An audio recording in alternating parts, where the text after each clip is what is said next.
Hai, Assalamualaikum. My name is Dr. Syaira. And I'm Dr. Rasul, and both of us are from Radiant Clinic. So today, topik hangat. Okay, what is the topic? Is penggunaan steroid. So we have issues every time patient kan nak bagi steroid je, what will the answer be? They will be like, I tak nak steroid doktor. Kalau boleh, I tak nak. It's a bit difficult kan. So without wasting our time, let's discuss about this. Correct.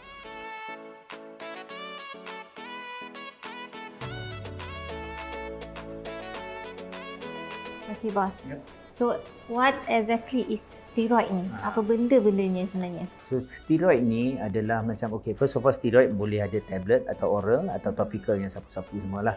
So today we concentrate on topical. Alright. Steroid adalah anti-inflammatory subjek lah. Dia macam is anti radang lah. Dan digunakan lebih pada eczema, dermatitis and a lot of skin condition. Lot. Dan dia juga mempunyai nama yang lain macam glucocorticoid, corticosteroids and also cortisone. Tapi kan Syai, how does it actually work? Okay, dia ada 4 main features lah kita panggil lah. Dia punya function tu. Nombor 1 macam you cakap tadi, anti-inflammatory.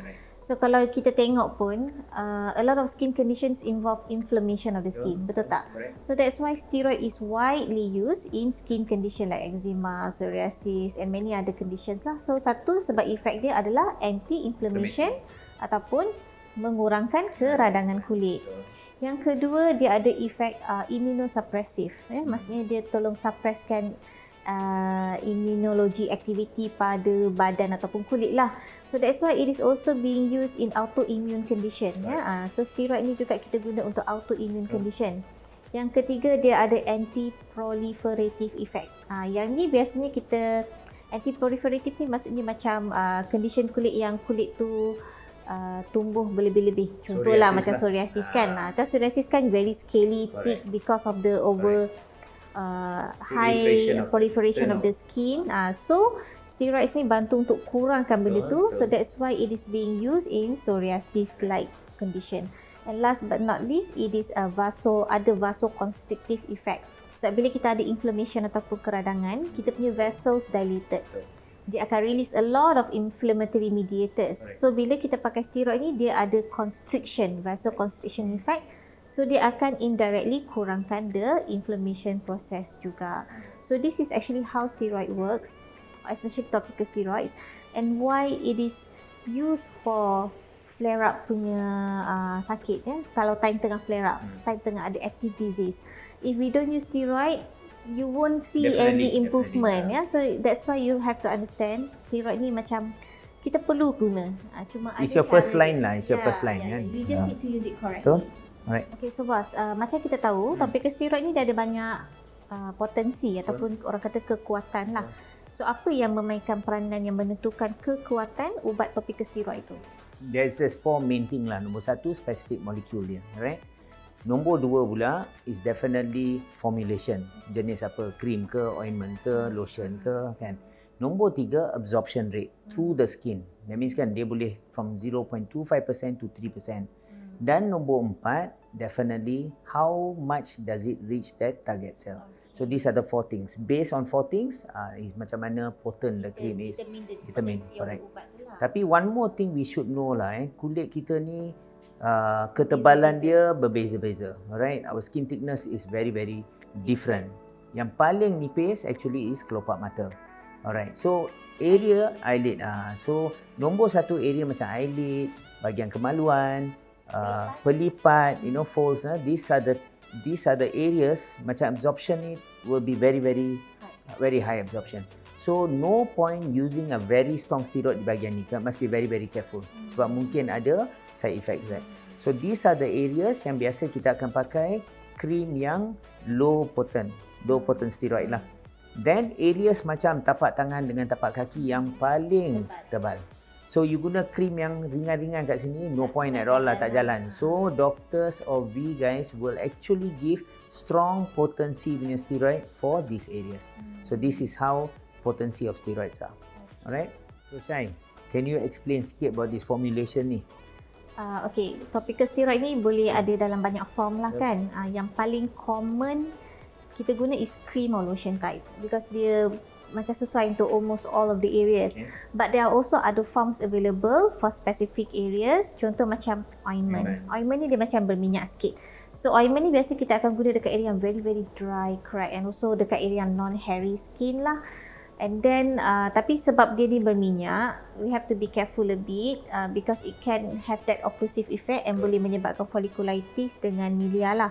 But the good thing about ointment ni, dia tak ada preservatives kat dalam preparation dia. So dia akan reduce the risk for you to get contact allergy, dermatitis lah from preservatives. So untuk patient yang macam contohlah ada banyak allergic towards preservatives, kita akan bagi dia ointment sebab ointment ni dia tak ada preservatives ya. Ada lagi satu form which is a gel ataupun solution. Yang ni dia sesuai untuk area yang hair bearing area. Contoh macam you punya scalp, macam contoh kalau lelaki dekat beard area ya. So yang ni dia macam very light, very ringan. It has a bit of like drying and astringent effect, but it's suitable use untuk area-area yang ada rambut ataupun ada hair. Okay. And ada lagi satu jenis formulation yang mana kita combine dia dengan another group of topical treatment. Contohlah corticosteroid ataupun steroid cream dengan antibacterial cream. Contoh yang common macam Fusicord, FUCD acid and hydrocortisone. So maksudnya dia ada antibacterial cream dengan steroid. Lepas tu ada juga yang combine steroid dengan antifungal. Contoh macam Candid B, clotrimazole dengan betamethasone contohlah. So yang ni is good bila macam contoh kita nak treat two condition at one time. Tapi contohlah bila kita guna something like Fusicord, antibacterial cream plus steroid, kita tak boleh guna lama. Because antibacterial cream ni kalau you guna lama-lama nanti jadi resistant. So biasanya kita akan bagi for short term and then kita akan switch. Okay. So these are the available formulations yang ada dekat luar. And yang mana nak guna jenis apa untuk bahagian mana tu memang we are the best person to determine. So kalau you tak sure memang you kena datang jumpa kita jugalah kan. So I nak cerita sikit lah pasal what are the types of steroid cream, jenis-jenis. Macam kan selalu macam tadi pun starting kita dah cakap patient ni takut sangat dengan steroid. Oh doktor tak nak lah doktor kan. Kalau tak guna steroid masa tengah flare up, I boleh cakap memang it's not going to even improve a little kan. There's no, don't waste your time. So contohlah yang kita ada potensi tu daripada ringan, medium sampailah yang kuat. So yang ringan ni contoh hydrocortisone. Paling common hydrocortisone. This is what we normally use for babies. And at times these are the things which I also use for eyelid area juga. Sebab you tak sensitive area hydrocortisone acetate one of it. And then number 2 you go step higher, triamcinolone is there. Then you go step higher a bit. Yang lagi kuat daripada benda ni adalah mometasone. Yang paling common everyone knows by the name of Ilomet. Then you go, the strongest will be two things. Nombor 1, betamethasone dipropionate and also clobetasol dipropionate. Dan yang ni yang jenis-jenis yang kuat. So when we talk about this is quite common again doktor ada tak bagi krim steroid ni? So don't worry we will give this steroid cream based on your condition, based on the area you supposed to apply. Macam tadi kita dah cakap tapak tangan dengan tapak kaki. What is the point kalau bagi hydrocort kat sini? It's not going to work. Alright, so these are the types of steroid cream available. Okay. So Syai, yang paling common lah semua orang takut ni, apakah side effect steroid creams? Inilah yang paling penting sekali yang kita nak cakap ni. Okay, side effect ni sebenarnya kan apa-apa ubat kalau kita pakai pun ada side effect. Betul tak? Even Panadol pun ada. But again untuk topical steroids ni yang orang takut sangat ni sebab side effect ya. Tapi apa yang diorang tak tahu sebenarnya side effect is very rare kalau digunakan dengan cara yang betul. So that's why when you use steroids, topical steroids ni, kita memang advise under the supervision of a medical doctor. Sebab isu yang jadi stigma pada steroid ni, sebab banyak sangat patient yang boleh ambil ataupun beli steroid over the counter, lepas tu pakai ikut suka, tak ada monitoring and then they get side effects. That's why benda ni dia jadi macam we highlight the side effects of the steroid so that patient tak berani nak pakai sesuka hati and perlu ambil nasihat kita. So in general I bahagi side effect ni kepada dua lah. Satu systemic side effect, satu macam localized side effect. Kalau systemic ni contoh macam Cushing syndrome but this one also is rarely reported, very rare from the usage of topical. But you can get it if you use topical unnecessarily for a very long time. Memang you boleh dapat. And not under the And then of course lah, maksudnya you pakai tanpa supervision of a doctor. Okay, now I'm going to focus more on the localized side effect. Okay, localized side effect ni maksudnya dekat area yang you pakai tu apa akan jadi. Contoh kulit you akan jadi atrofi ataupun nipis. Very common. Tapi again ini side effect ni pun kalau you pakai a very potent steroid for very long time, baru you akan dapat this kind of side effect. Satu, skin atrophy ataupun skin thinning. Kulit you macam cepat lebam, easily bruise. Again sebab skin thinning.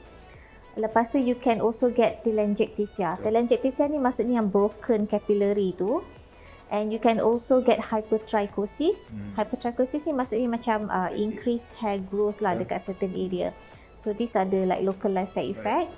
And satu lagi side effect yang you kena watch out if you put steroid creams around your eyelid area is satu, you akan dapat irritation lah of the skin surrounding your eyelid.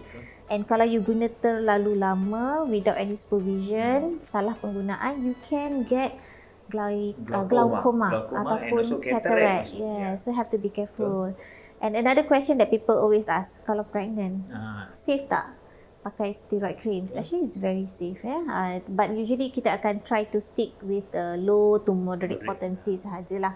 And even in children pun totally safe sebenarnya. We just need to choose the correct steroid for that particular group of people. Actually no issues. Actually with advice there's no issue. Kalau you guna betul-betul macam kalau you baca pun side effect ni will only come if you use a very high potency steroid for a long time.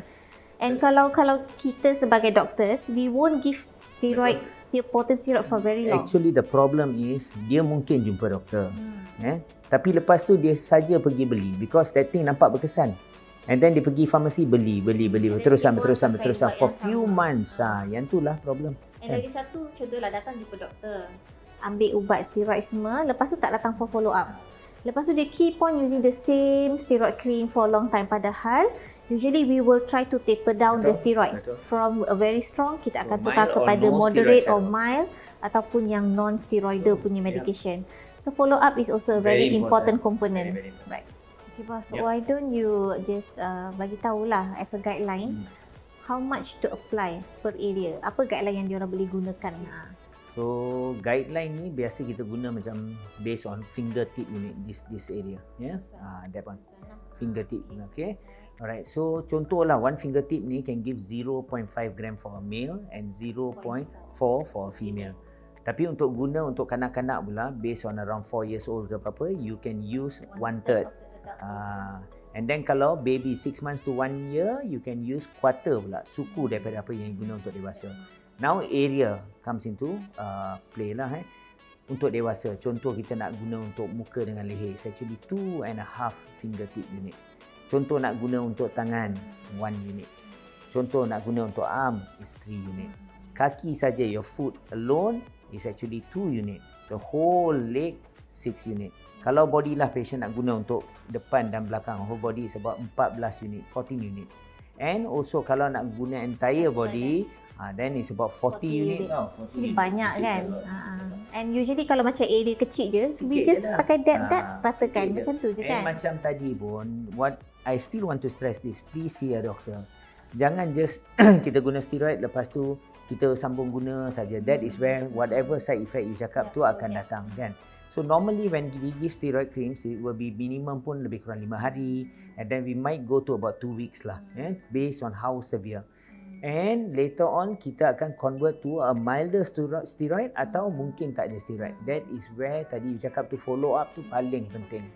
So please. And I just want to add one more thing. Sebab kadang-kadang bila kita bagi steroid ni, it is supposed to be used like once a day or twice a day. No point pakai lebih daripada apa yang kita instruct. Tak bermaksudnya kalau you pakai lebih akan lagi cepat Actually that will only lead to the side effects. And because you pakai lebih daripada apa yang sepatutnya, betul tak? And another thing, gentle application. Rather than gosok-gosok kuat, dia akan serap and all the stuff. So steroid ni kan, bukan like how everyone thinks. Oh doktor, bahayalah steroid ni. Tak bahaya langsung. The most important thing, come and see a doctor. Let us examine, let us prescribe what kind of steroid you need.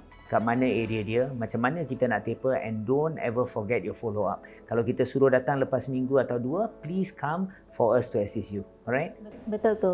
I hope kita dapat clearkan sikit lah pasal steroid usage, a proper steroid usage for you guys. But if you guys have any other question, I'm sure you guys have, you guys can comment below, okay? So we hope to see you again next week for our subsequent topic. So see you guys again. Alright, bye. Bye.